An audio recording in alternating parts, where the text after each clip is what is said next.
Hello, my name's Mike Beckenham. Hi, I'm Tatiana Nardone. Hi, my name's Tom Payton and I'm the writer-director of Redwood. And welcome to the Sarah O'Connor Show. Welcome to the Sarah O'Connor Show. So I'm on the Sarah O'Connor Show. Welcome to the Sarah O'Connor Show. Can you tell me a little bit about Redwood? It's about two people that go hiking and find a nest of vampires, is that correct? A little bit. There's a mythological lore within the universe of Redwood that involves vampires.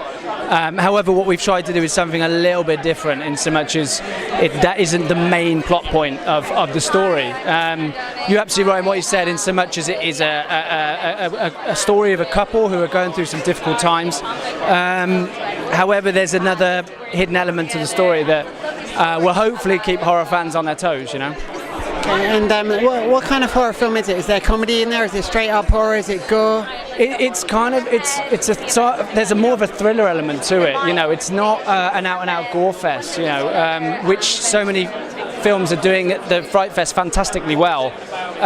We haven't gone down that route. We've gone down a different route in so much as we want to keep people guessing. We want to keep people kind of, going along this story with this couple that is going through a very, very difficult time. However, there are these other elements thrown in. So we've tried to do something a bit different, and hopefully it's worked. But we'll see. You know, it's. These fans here are the fans that we need it to land with, and we hope it does, and we hope they enjoy it. So is this the world premiere of the film? Has it been screened before? No, this is the world premiere. Absolutely, yeah. So we couldn't thank Fright Fest any more for this. This is an incredible honour, and like I say, these fans know their genre, and we'll see what they think of it. And so, with all the horror films out at the moment, of course we're approaching Halloween, what would you say makes Redwood stick out amongst everything else? Why should we watch it? I think because for myself and Tom Payton, who's the director, we very much love to focus on the story of a film, you know? And I think that what we've tried to include within the story of Redwood is characters that you can really feel for, which you don't tend to for horror movies, you know? A lot of the time they tend to be there, and somebody else is killed, maybe, I don't know, without sounding, derogatory towards horror there. It's like we tried to create two characters that you are going to go on a journey with, rather than you wait to see which one gets killed, you know, if I could say that. So it feels more like you're going through the experience with them, and they're not just cannon fodder. You get to know them and care about them. The story, I guess that's the real difference, is that the horror genre a lot of the time focuses on these wonderful, horrible characters, which so many of these films here, and have been in Fright Fest for years, have got so right. I think Redwood focuses more on the characters that are away from those monsters, you know, and I love that element of it, and hopefully, like I say, it's received really well. Thank you very much for your time. I'm very much looking forward to watching the film, and thank you for coming on the Sarah O'Connor Show. My absolute pleasure, thank you. Can you tell me a bit about your role in the film? Yeah. Hi, I play Beth, who is the American girlfriend to Mike's character, Josh. And it's about a modern day couple who decide to go to the woods just to clear their heads and, to take a break from the everyday life that has to be, full of issues and problems. So they're like, let's just go to the woods and have some fun.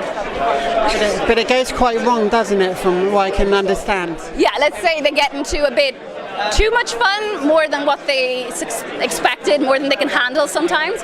But it's a very interesting piece because it's about, everyone can relate to the characters because it's a true journey about two young people that want to confront their issues, but at the same time kind of want to just eliminate all the problems they have and start afresh. But is that possible when there's a huge, big problem that's at the base of everything? And what attracted you to the role? What do you love about your character?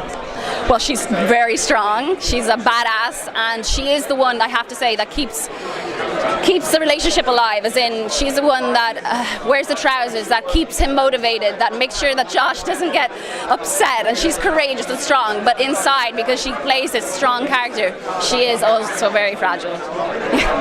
What was it like to actually film? Was it stressful? You're in the woods, was it scary at all? Or? Okay, yes, I've always wondered, when you work in a horror film, is that something that will scare you every single day? I have to say, it was a very funny set to be on, even though it's a horror film.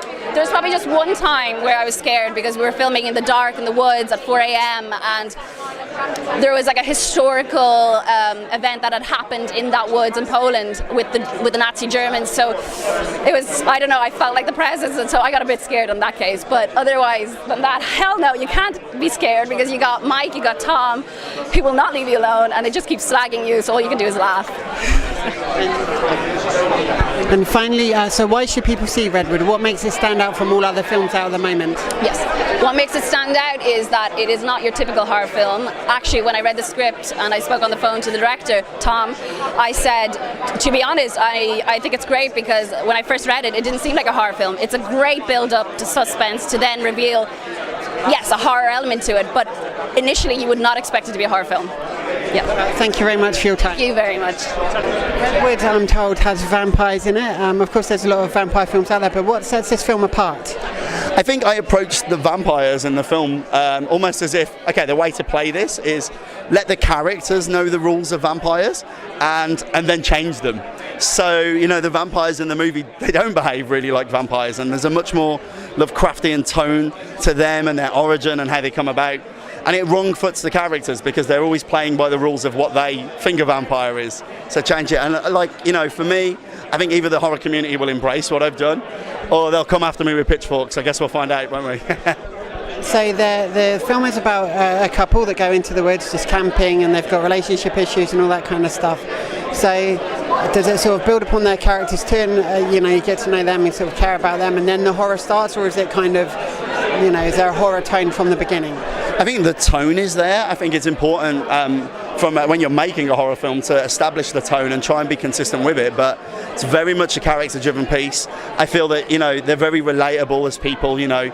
Even though they're going through this extremely bad time at home in the film, they're still joking, they're still laughing, they're still behaving like me or you would. And then even when the vampires do show up, I tried to write them like, well, what would I do if a vampire showed up in the woods? And I think that even adds a layer of extra character drive and comedy to the proceedings. So I'm really proud of the two characters, and I hope the audience love them as much as I do. So, can you say much at all about how the vampires were actually created in the film? If you see them at all, are they CGI? Are they people? Are they, like, you know, physical effect? They're totally practical. You know, I just felt that was the best way to go. You know, we had a very limited budget. I believe we're the lowest budget movie here on opening night. You know, I think my YouTube show is. Yeah, we're like tiny, but you know, it's for me, it's always better for the actors and for me as a director working with practical. You know, and I try and gear towards that as much as we can. I'll use CGI to enhance things or paint things out, but very rarely try and wholesale create something. And we've got right in the opening scene, you'll see it. There's a 5-meter monster that we built, which is pretty impressive, and I was really pleased to get that on screen and have it be there and tangible. So. Amazing. And have you got any idea what you're going to work on next? I've literally just wrapped on my third movie called Black Site. I got home yesterday at 2 p.m. I've been shooting in an underground nuclear bunker, 3.5 miles of site in Kidderminster, of all places. The film's called Black Site. It's John Wick meets Men in Black, if that makes any sense. It's very much, there's a lot of horror tones to it, there's a lot of comedy, there's an absolute wealth of action. I'm super proud of it. I think it's the best thing I've ever made, and I think, you know, as a director, I'm just trying to keep stepping up. You know, I'm commercially minded. I'm not really interested in art house films. You know, my goal has always been to keep getting bigger, making bigger things, finding a bigger audience, and I think we've done it with Black Site. So the bigger audience you've got, the more opportunities it creates and the more genres you can go into. Exactly, you know, and I think, you know, I don't want to be too cynical about it, but I think, you know, it's called the film business for a reason. You know, and you have to make commercially minded stuff that people want to watch. You know, and my philosophy has always been to just treat it like, hey, if I owned a shop and we sold jeans, I try and get like the best looking jeans, and then people are going to buy them. And it's the same with the films I make. You know, artistic integrity is important, but only because I'm trying to make the best product that the most amount of people are going to watch. And, you know, that's kind of how I approach all my films. And, you know, I'm intrigued to see how this gets responded to, because I feel like it looks way higher budget than it actually was. And I think that, you know, when you're sitting there, hopefully you have a sort of, okay, this kind of feels like Hollywood tone to it, and that's really where I'm heading. So hopefully, anyway. Very exciting. So what were the cast like to work with? Quite a small sort of main cast. So what was it like spending time with them, and how long were you actually filming Redwood for? So I wrote the script in 2 days, and then I wrote the script last July in 2 days, and we were actually on set filming from August the 15th. We shot for 14 nights, that was it. You know, the cast were just such a rare find. To find people that could resonate with those characters so quickly and throw themselves in it. And you know, we were shooting the first draft, so you know, I'm constantly making arrangements, changes, and coming over and saying, "Oh God, don't say that. That's terrible. Never say that again." You know, changing the scripts on them, and they were constantly adapting to that moving tone. You know, and I had Nicholas Brendan on the film as well. You know, and I come from the Buffy era. You know, like that show to me was part of the reason I got into filmmaking. So to have that guy on my set, you know, I wish I could go back in time and tell 13-year-old me, one day you'll direct Xander Harris, because my brain would have melted. So it was such an honour, it really was. It's probably a good thing you didn't tell yourself that then. Plus the universe would have exploded and, you know, all those kind of things. But, so best of luck with the film. Really looking forward to seeing it. Any final messages for people at home? Why should they watch Redwood? I think Redwood, if you're into character-driven pieces where they're not moody, they're not down in the dumps, even though they're going through bad stuff, you know, the film's for you. You know, I feel like it's a good film to watch, especially with your couple, if you're in a couple, and you know, hopefully it resonates with audiences in the way that I intended, and so far we've achieved that. So yeah, go out and check it out. Fantastic. It's been a pleasure to meet you. Thank you for coming on the Sarah O'Connell Show, and I wish you the very best of luck with all your future endeavours. Thank you. Bye. Appreciate it. Thank you very much. Cheers. Be sure to share, subscribe, leave a comment and give the video a big thumbs up to help support the channel. And I'll see you all again very soon for another episode of the Sarah O'Connell Show. Bye.